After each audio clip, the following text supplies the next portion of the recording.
The Digital Photography Cafe show is brought to you by Focus Pyramid, the autofocus lens calibration tool for your camera, and by ShootProof, the easy way to proof and sell your photos online.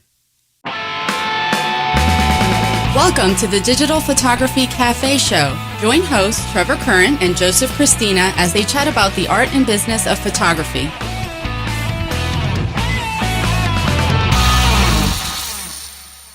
Hey everybody, welcome back to the show. This is episode 135. I'm Joseph Christina.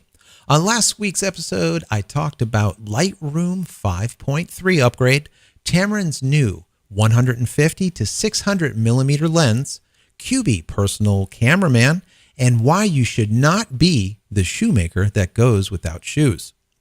If you haven't watched last week's show, I encourage you to do so. You can find it at our website, digitalphotographycafe.com, in iTunes, listen with the popular Stitcher, TuneIn, and Xbox music apps, or watch in HD on TiVo. So, all right, guys, we are back. I can't believe already it's episode 135. Wow. The time is just going by very quickly. It is a new year. I cannot believe it. New year. First show for the new year. A lot of interesting stuff this week. This week, we're going to talk about some news, some things that are going on, some releases and whatnot. And then we're going to go to break.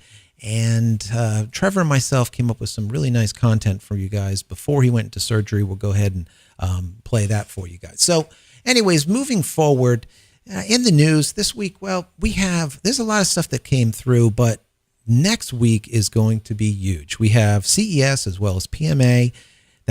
Those trade shows will be immense. We'll have a ton of press releases and just information for you guys next week that's just going to be just chock full. There's going to be probably an extremely long show next week. Anyways, so kind of to break the ice, Samsung releases, this is pre-show, pre-CES, pre-PMA, they released the NX30. So it's a nice compact camera system. I am a fan of Samsung. I am a Canon shooter for years and years and years.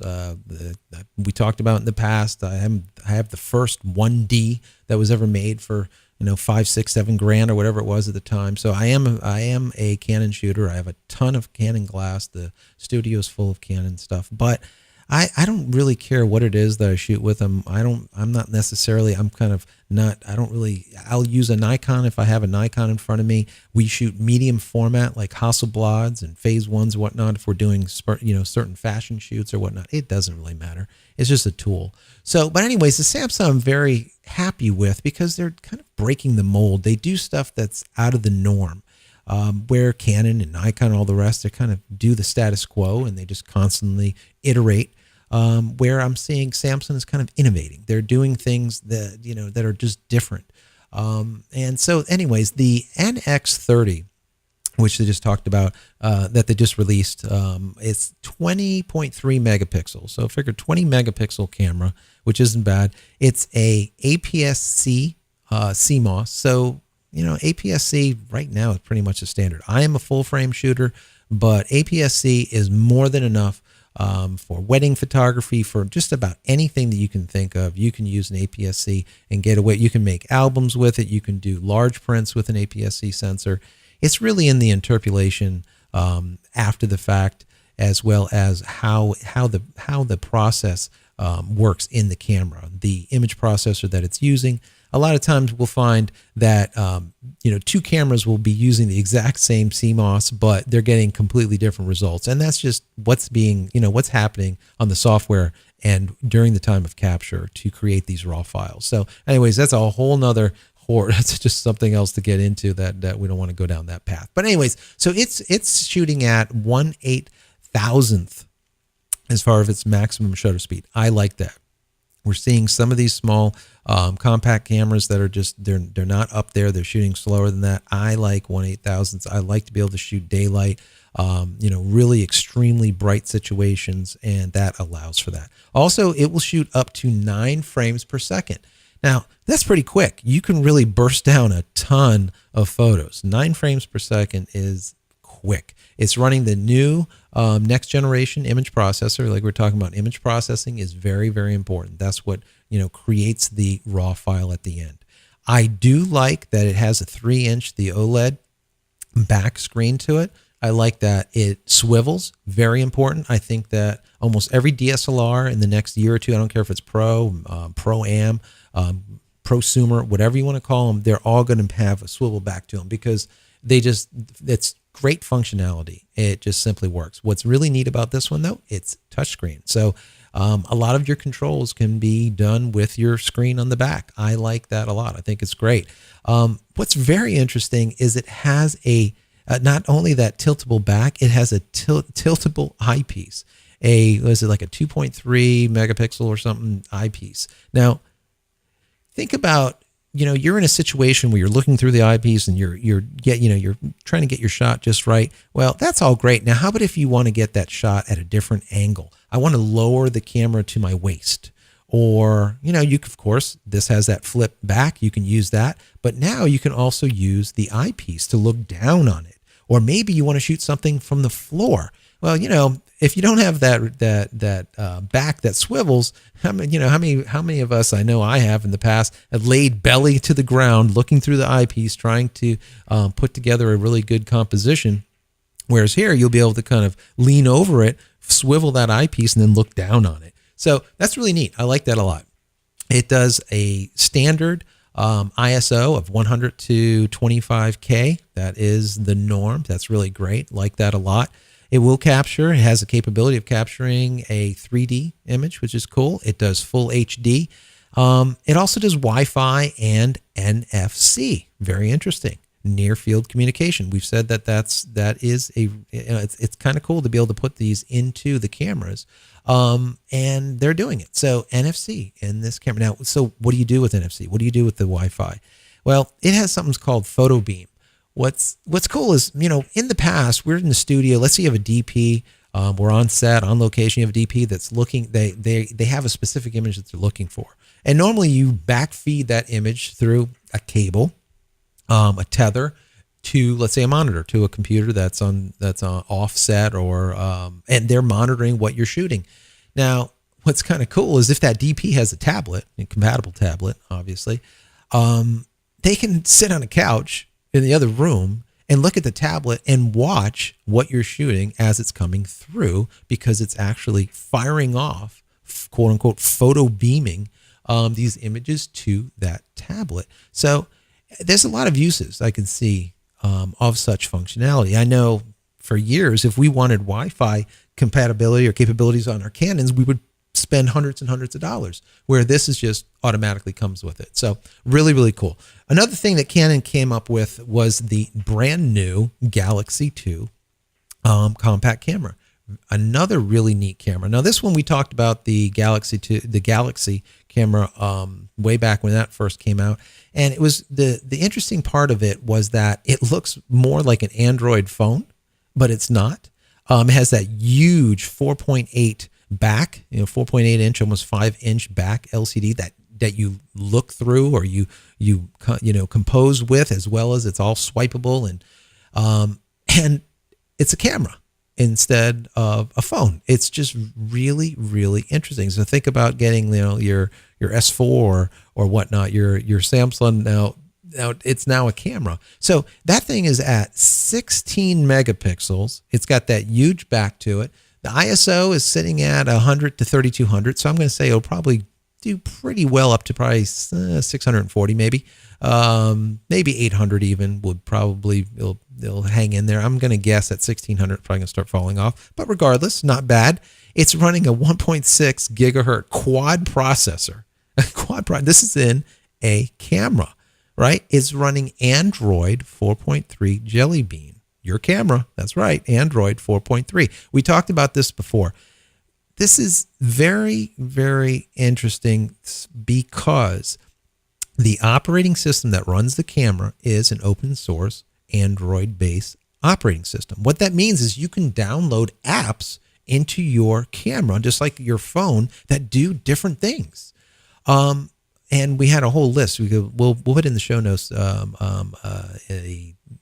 think it was somewhere right around 120 or so, 125, where we talked about this. But we'll put it into the show notes so you can go back and listen. But there's so many different things that you can do with the phone by being able to just insert an application into it in comparison to being open source that it is, in comparison to a closed source OS like a Canon or a Nikon. So it's kind of cool. I really like that. It's neat. I wonder if the cameras, like for example the NX30, maybe the new one that comes out in the future, maybe it will have this functionality also. I just think it's kind of neat. It gives a whole new host of possibilities of things that you can do with the camera in comparison to what you can do with a phone or a camera phone. So also it comes with preloaded Dropbox. They give you free 50 gigabytes Dropbox. We'll talk about Dropbox later on in the show. Love Dropbox. It's a fantastic way to share your photos and a way to save your photos for future use also, as well as it does. The camera will also do full HD video. So kind of interesting. It is, just it's a compact. So it's not like the NX30. But for what it is, it's pretty powerful. And by having that open architecture on the back side running Android Jelly Bean, it just opens up the doors to a ton of possibilities. Anyways, so, it's the new year, and we've been getting a lot of, let's say, questions about what do you guys use? What do you do? What's your order of operation? How do you run the studio, or how do you run the podcast? How do you run the videocast? What do you guys do, and what applications do you use? So it's a new year, and I wanted to put together a quick little list of things that I use that help me throughout the year with not only business, but also with the show and all the other projects that I currently have going. So one of the main ones that I just absolutely love is called Evernote. Once again, all these applications, we're going to put in the show notes links. So there's links for everything that I'll be talking about today in the show notes. Don't forget, check out those show notes. Anyways, Evernote.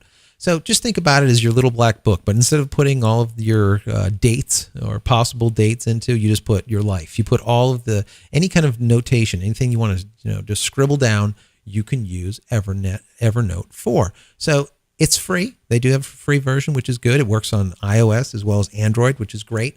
It's just a way that you can stay organized. It works great. And what happens is it's kind of platform agnostic. So you can be using Evernote on one phone and then pick up your tablet and everything is still there, or pick up your computer, whatever. It's all still there. Really, really neat. So it basically allows you to synchronize files. It allows you to save web pages. It allows you to capture photos. It allows you to create to-do lists. It allows you to record voice memos. Just a whole slew of things. It works out great. So take a look at that, Evernote. Also, talking about Dropbox, we were talking about Dropbox a few minutes ago, about Samsung giving you a 50 gig Dropbox account for free, which is great. Dropbox we use for a long time. Ever since Dropbox came out, we've been using it in studio. It is a place, it's like a one-stop shop for dropping off your files. You can do videos, you can do photos, documents, whatever. And it also is cross-platform. So, I could be out in the field. I could be dumping some images that I just shot for a photo shoot for a fashion designer. I can have those into the Dropbox, my Dropbox account within minutes, and then segregate that Dropbox so that that specific fashion designer has access to only that folder, and they can have access to all of those proofs. Very quick and easy. So, it allows you to share with, let's say, a team, or maybe your DP, or with a fashion designer, or maybe just a specific client. Let's say you're a wedding photographer and you want to share the proofs with your client, and you no longer want to burn CDs. That was 2008. We don't do CDs anymore. We just, we put everything online for you. We give you a password. You can log in and download all your proofs, whatever, but it works. So Dropbox, great way to share your work with, let's say, a client, with your team members or whatnot, and it continuously gives that synchronization, and it's cross platform. So Dropbox, take a look at that. Going forward, Audible. I am a podcast junkie. I am a videocast junkie. I'm reading books continuously, but I don't read them. I listen to them. Audible is one of those places that allows you to listen to a ton of data during times where you just can't sit and read. Maybe it's on a plane trip someplace, or maybe you're on, you're walking outside, or you're riding your bike, or you're on the treadmill, or you're working out. In your ears, you can be maybe listening to something, a book for leisure, something that's just pleasurable. Or maybe for me, for example, I might listen to a business type of lecture or whatnot, or maybe something on Photoshop, or maybe something on Lightroom or whatnot. Constantly learning during off time or during times that you're doing things that you cannot actually physically read something. It's a great way to keep your mind going on a regular basis. It's great for multitasking. So Audible books, Audible, I think, is just really, really a great tool. I love it. I use it on a regular basis. Audible's kind of neat. So anyways, moving forward, we have passwords galore, right, guys? So the passwords are getting longer and longer. It used to be, 4, 5, 6 characters. Now all of a sudden it's 8. Then all of a sudden it went from 8 characters and numbers. Now that's characters, numbers, and now you have capitals and lowercase, case sensitive passwords. And they're getting stronger and stronger passwords because there's just hackers that are continuously trying to hack your password. That's just simply it. Now, what do you do with them all? They're everywhere. Do you put them on a Post-it note and you stick them onto your monitor, like some people do, or on the back of the monitor in a drawer someplace, but now you're out and about and you need to get into this account and you're like, oh, I don't know what it is. So what do? We go and have to go reset passwords and whatnot. We don't want to do that. So application called LastPass. It is an application that it works on PC or Mac. If you pay, you can have it on your phone, your iPhone, your mobile device, or your Android phone, and allows you to put all of your personal passwords, like it's a personal password manager is what they call it, all of your passwords and data into one location, and it secures it. So what's kind of cool is not only does it secure your passwords, and let's say you use your iPhone, and now you can look up all of your passwords and all of your data on that secure package, that secure app.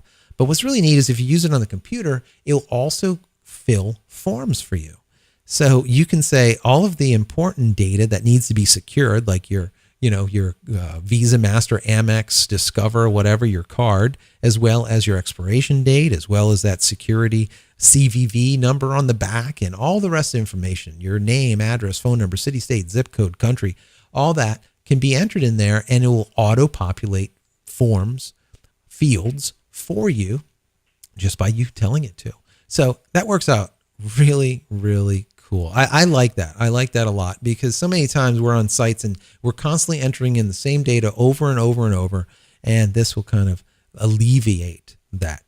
Going forward. Now, many of you that are photographers, you go to all the shows, right? You go to seminars, or you're meeting, you're going to, let's say, PPE, or you're going Photo Plus Expo, or you're going to WPPI, or you're going to CES, or you're going wherever to meet people, let's say, or to find new products, or to see new, whatever it is.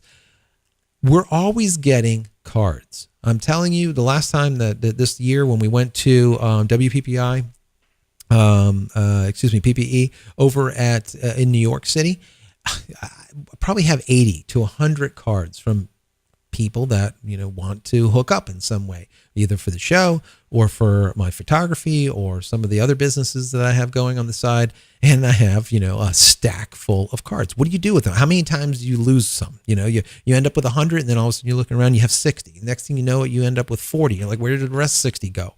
What do you do? So you could sit there and hand type them all in, which takes forever. It's probably a good thing to do. Or you can get something like this program. It's called CamCard, CamCard, CamCard. So what this thing does is it allows you to take a photograph of the card, front and back, and it has an internal algorithm, an OCR, optical character recognition software that will take the data and then populate, for example, your contact list. So you say, okay, this card, I want this person's information. You take that picture, and now all of a sudden it'll say John Doe. This is his Twitter account. This is his email address. This is his phone number and whatnot. And this is the company name. And it'll populate a contact for you just by simply taking that picture. The thing is a lot of times I've seen this many times in the past, and it just doesn't work. It ends up with some garbly goo that's just doesn't make any sense. You're in there having to just hand type them in anyways. This actually works rather well. It's really, really accurate. What's nice too, it's free. It can't beat free, right? Or you can get an upper grade version and pay a couple of bucks. But the bottom line is it's only a couple of dollars. And how much time would it save you to scan in 100 business cards, in comparison to just taking a quick photograph of them within this application? So anyways, CardCam, CamCard, very cool application. Take a look at it.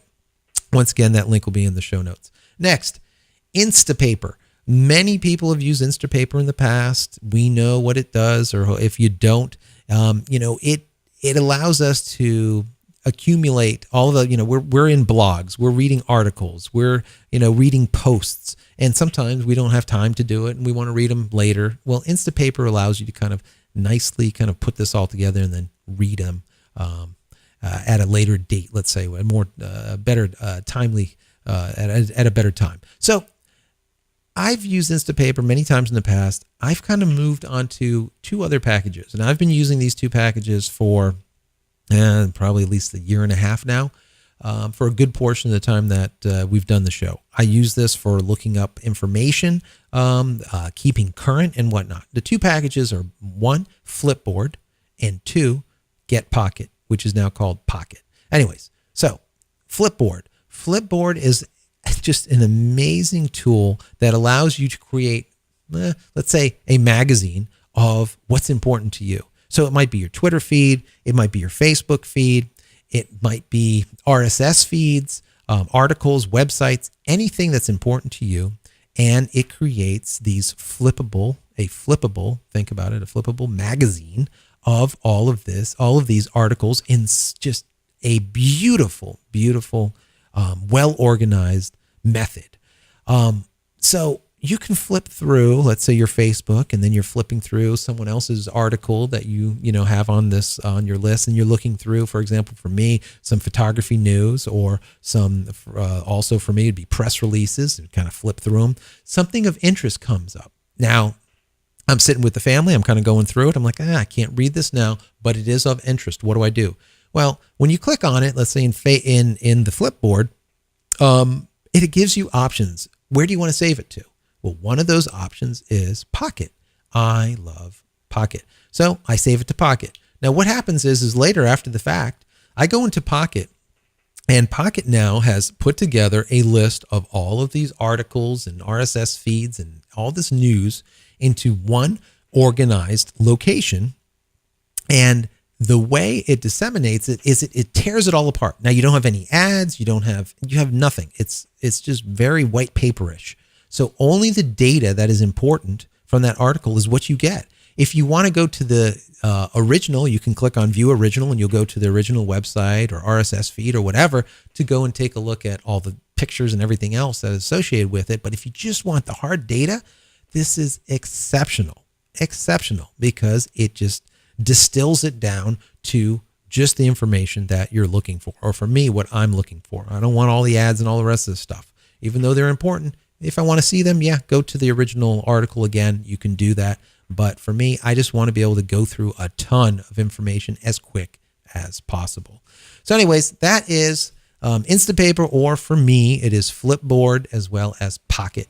We'll also put those into the show notes. Really, really great stuff. So anyways, we're going to go ahead and take a quick break to hear from a couple of our sponsors. And when we get back, we're going to go ahead and take a look at some of the stuff that me and Trevor put together for you guys before he had his surgery. As photographers, we're always trying to increase sales and profits after every event. We shoot an event and have hundreds or even thousands of images that just sit on our hard drives. Perhaps a better workflow would increase sales by getting those valuable images in front of the client. That's where ShootProof comes in. At shootproof.com, you can have an online gallery for all of your clients' proofing needs. ShootProof helps increase profits while building your brand and securing your photos without charging commission fees on sales.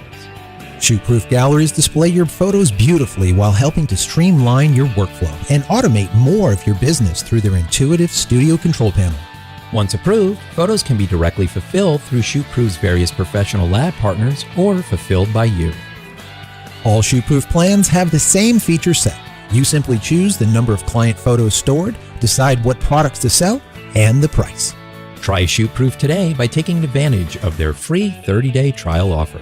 As a Digital Photography Cafe viewer, ShootProof is offering a 20% discount off any of their premium plans by using promo code DPC20 at checkout.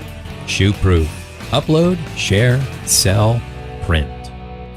Are you frustrated with slightly out of focus images when you know your autofocus spot was dead on?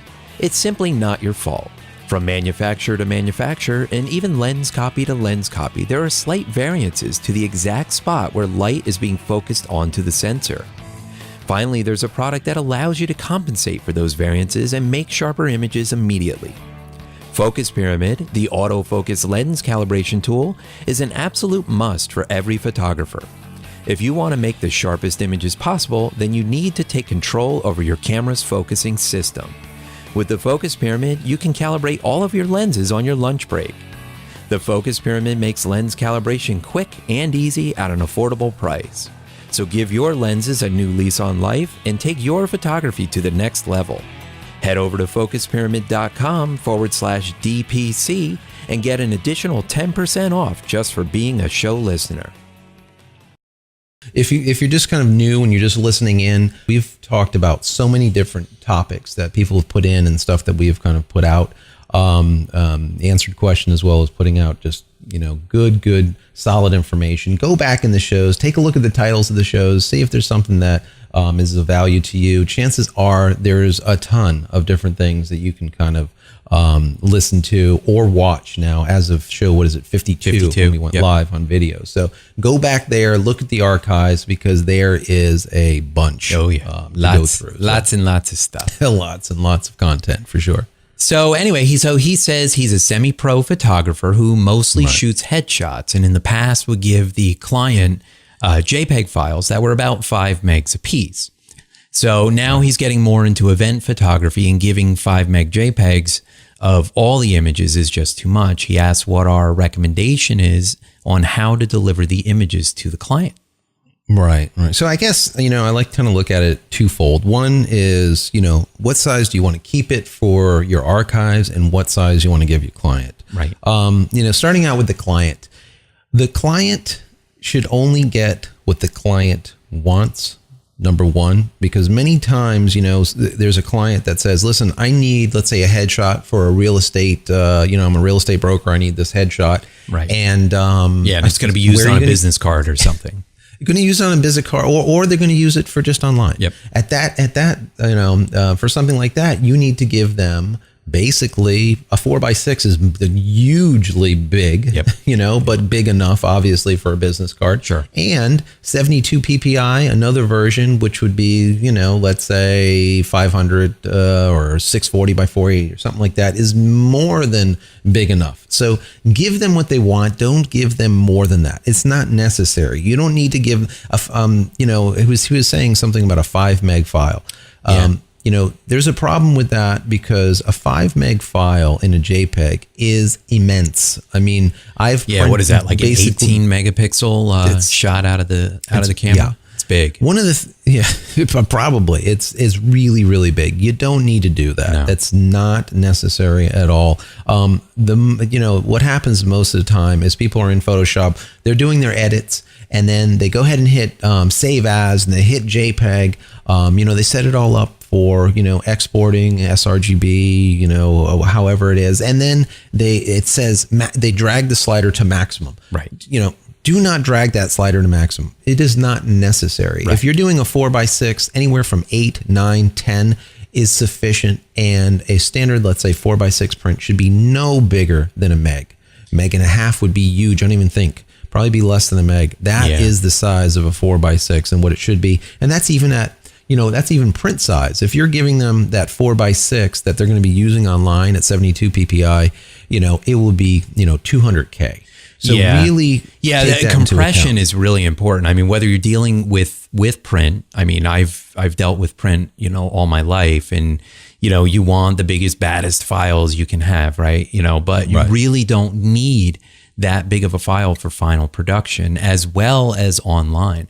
You have these big files, these big images that you're uploading to your website, let's say, and you're scaling them down in WordPress, let's say, using the magnification setting. You still have a big file on there, even though it's physically being used smaller. So what you need to do is upload that smaller size to use on your site, and you need to compress it more. Like you were saying, Joe, I mean, a setting of 8, especially for online, is going to be more than enough. Exactly. And, so the side note to that is like we were talking about using the real estate headshot as an example. If they're going to be using it online, and it's going to be a 72 PPI image, and it's going to be, let's say, 640 by 480, or probably even smaller. I mean, it could be even a thumbnail 200 by something. That gives you an idea on how much retouching that you really need to do to accomplish what you need to accomplish. So too many people are retouching for a wall portrait and not retouching for the final output that the client requests. So don't do that. Be very, be cautious on, because sometimes you're putting too much work in when you really don't need to. I tell you what, Trevor, and retouching takes a lot of time. And if you're not giving, the side to that also, which is important here, is you really want to retain these big images so that later, and not give them away. So later on, if the party that did this real estate, go back to the real estate headshot, says, you know what, I love that picture. My daughters want that picture for their wall, let's say. Okay, so, they want a 20 by 30 of this. Well, if you already gave them a 5 meg file, chances are they're going to be able to just print that, at their local Costco or wherever, and not go through you, and they won't go through you. If you gave them what they asked for, they're going to come back to you and they're going to say, oh, can I get a bigger, JPEG so I can print it? Well, yes, you could, and it's going to be this amount. Or can you print it for me? Absolutely, I can print it for you, and it's going to be this amount. It keeps them coming back to the studio and not just throwing the stuff out there and then you never see them again. You need longevity. You need the upfront money, and you need the residual. You need that coming in after the fact. It could be years down the road. I get models that come back to me that say, oh, do you remember we did this shoot, 4 years ago? Some of those pictures, this magazine really liked, and they want, okay, sure. How big do you want them? I've had models come back and end up ordering, life-size pictures, just huge prints that are hundreds and hundreds of dollars. If I would have gave them a 24 megabyte file, I would never have seen them again. So, and then the side to that is you really need to then retouch for something that's going to be the size of a full body person. You're not going to retouch for that single small poster stamp. You're going to be in there doing pour level, as I call it, retouching, to make sure everything is absolutely perfect, because you want your work to retain the look that you created at the beginning. The side to that also is, and then we got like 10 sides here, because this is really a important. whole lot of sides to this. There's a lot of sides. This is like a cube. Spin it around again. Now, if you look at the bottom side of that, is when you're pulling these things together and doing those retouches, doing them for the big image is going to be different from the small image, like I said. But you don't want to give them all of that hard data, that hard retouching beforehand, before they pay for it. Because for us in our studio, we get $125, an image for retouching. That's just what our studio charges for this, as we call it, pour level retouching. So, you don't just want to give away, as we say, the cow and the farm, right out the get go. Yeah. I mean, if you're being hired to do the final retouching, let's say you're doing commercial work and this is product photography, or even if it's a portrait, you are being paid to do pour level retouching up front. You're being paid to make that product look perfect, look flawless up front. So then you're Exactly. charging accordingly. You're getting paid that money up front for that retouching.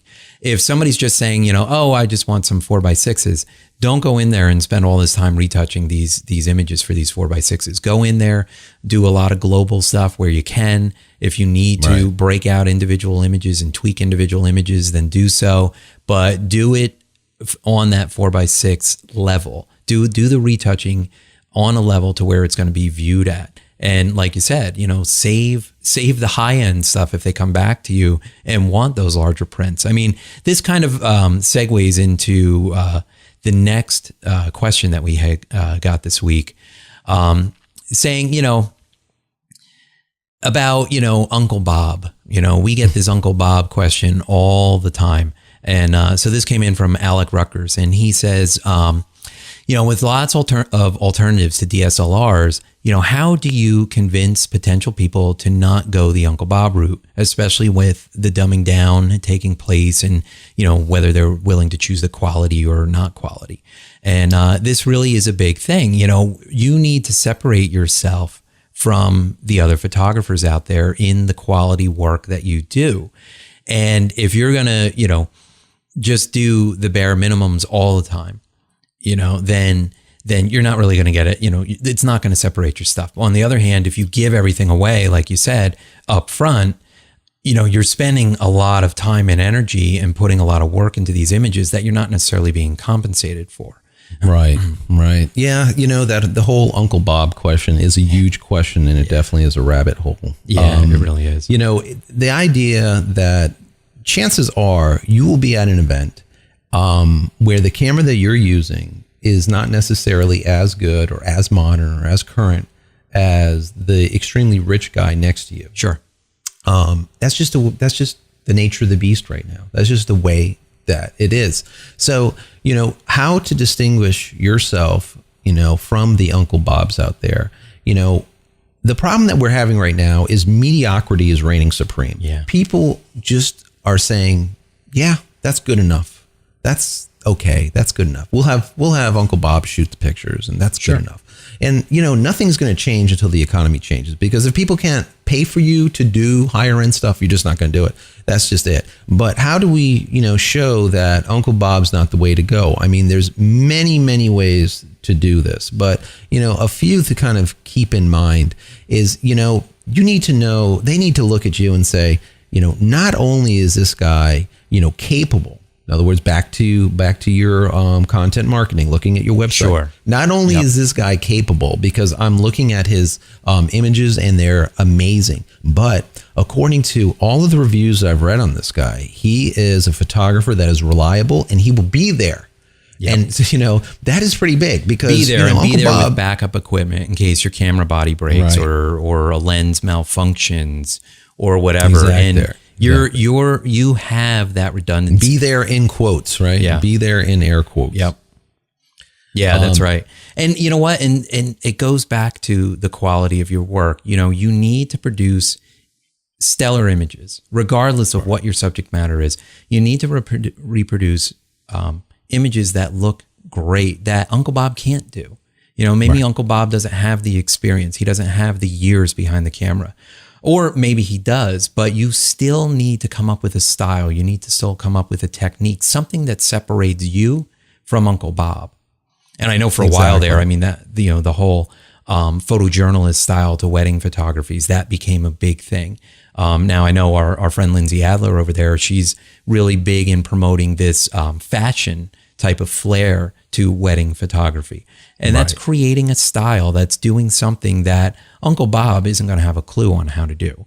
Exactly. And, the whole idea of shooting a DSLR in comparison to a point and shoot, I can tell you from experience that folks that are buying these DSLRs and using them, chances are the images that they're producing are worse than the images that they produced with their point and shoots. Sure. Because the point and shoots are made to be dumbed down, that anybody can take a flat image and create something of decent quality right out the camera. You get a DSLR and you can go and put it on P for Professional that I always kid about. Yeah. And the images that you shoot will be great, but they will be as flat as a simple point and shoot. greater megapixels. Maybe, the pixels might be cleaner, but the bottom line is they'll all look, everything will be the same. As soon as they go and throw that on aperture priority, shutter priority, or manual, then all of a sudden everything is just thrown into the garbage. The images that they produce will be horrendous. They'll be blurry images because shutter speeds are dropping below handhelding speed. Everything will just go to heck. And that's what you want. That's what it's going to. That's the difference between you, being a professional that can be in any situation at any time with any light and pull together something. Yes. That is the difference between a professional and Uncle Bob. When the bleep hits the fan, you are still able to create an image that is not only acceptable but great in adverse conditions, where Uncle Bob would be like, I don't know, I can't do this. Everything's black or everything's blown out. Right. And that's the difference between a professional. So, and that's it. And these are the things. If you out there are an Uncle Bob and you're looking to be this emerging pro, you're looking to move into the professional space, then you really need to step up your game. You need to think about your equipment, not only just making sure that you have good equipment, but you have redundancy, and you have to work on your technique. You have to work on your images, make them look the best they can, really learn your craft. You don't need to be professionally trained. I mean, we talk about this all the time, Joe. I mean, you don't have to go to art school and be professionally trained as a photographer to be a good photographer. I mean, there are many great photographers out there who've, never had a stitch of traditional, college or art school training. But you need to educate yourself. You need to read the books. You need to study other photographers' work. You need to look at the different styles. You need to look what's, trendy, what's happening right now. You need to look at past styles, and you need to kind of come up with a style and a theme that's what you call your own, whether it's original or not. I mean, that doesn't really matter, but it's your style. It's what you're embracing as your style, your technique. Yeah. A little trick that, I originally learned, obviously I went to school for this, but, and it was all film back then, but, no once digital back then. Yes, it's back then. I still have my 1D, the very first, camera. The camera was the first Canon. I think it was right around $8,000, and it shot an amazingly huge 4.7 megapixels for like $7-8 grand. Yeah. You know what camera I had? I had an Apple QuickTake camera. Oh my God. More crazy. That thing was garbage, man. That thing was so bad. That wasn't even good for comping. The images were just so poor on that thing. Yeah. And it was the first Apple. I think they made 2 stabs at that camera, and we had the first generation, and that was not good. Literally stabs. Oh, yeah. So here's a trick. Go ahead and people are using something to edit. You're using either Aperture or using Lightroom or you're using something. Every one of your pictures is going to have XF data in it, which is extremely important. Everyone does things differently in the edit. For me, I use Lightroom, but I also use other packages like Aperture. I even use GIMP over on the Linux box. It just depends on where I am. It doesn't matter. I'm like the eclectic guy. I have every computer, as I used to be in the computer industry. But anyways, the thing is, for me, I export sidecars, which is basically it's an extra file that has all of the XF data in it instead of storing it in the raw image itself. Right. What I like about that is you can go and load that into any application, and you'll have all of your edits that you already did in, let's say, Lightroom. Really easy to kind of move from package to package. Sometimes you're on a computer that doesn't have your latest Lightroom, it has something else. If you have the sidecar for that specific, let's say CR2 or whatever the raw file that you're using, you'll be able to see all of your edits prior. And you can make further edits too. But the main thing is looking at that XF data. When you look at that data, you can take a look at the image, and you can see it, what shutter speed you shot it at, what was the zoom, what was everything about that specific image. And you can say, okay, this image really looks great. This one looks absolutely horrible. Now let's see what is different about it. And what did I do different? Because the lighting was the same. I was in the same church. I was in the same synagogue. Right. And you can look at them, and you can very easily teach yourself to kind of learn how to shoot let's say, manually or aperture priority or shutter priority where you should be, and not in, as we say, any of the automatic, like P for professional settings. So use that XF data for learning, as a learning tool. We didn't have that back in the day. Now you do. Use it. It will help, 100%. Right. And by the way, guys, we know that P doesn't stand for professional. We joke about that all the time. We've actually had one or two people. P doesn't stand for professional. We know that, guys. We're just kind of joking around, So, all right, everyone, we are out of here. A little bit longer show this week. It is the new year. So, anyways, don't forget to support our sponsors, Focus Pyramid and Shoot Proof. Links to their website can be found at our website, Digital Photography Cafe. We would like to wish you a happy new year from Trevor and myself, and thank you for your continued support. If you'd like to connect with Trevor or myself, you can do so through Twitter at Trevor Current or at Joseph Christina, and that's Christina without an H. Show notes from this episode can be found by visiting digitalphotographycafe.com/135. And don't forget to send your questions and comments to comments@digitalphotographycafe.com. Or simply call 440-345-6707. Once again, that's 440-345-6707, and we will see you next week. You've been watching the Digital Photography Cafe show with Trevor Current and Joseph Christina. Be sure to subscribe to the show for free in iTunes or through RSS. You can also listen on Stitcher and TuneIn Radio and watch in HD on TiVo. Visit digitalphotographycafe.com for show notes and to connect with your hosts.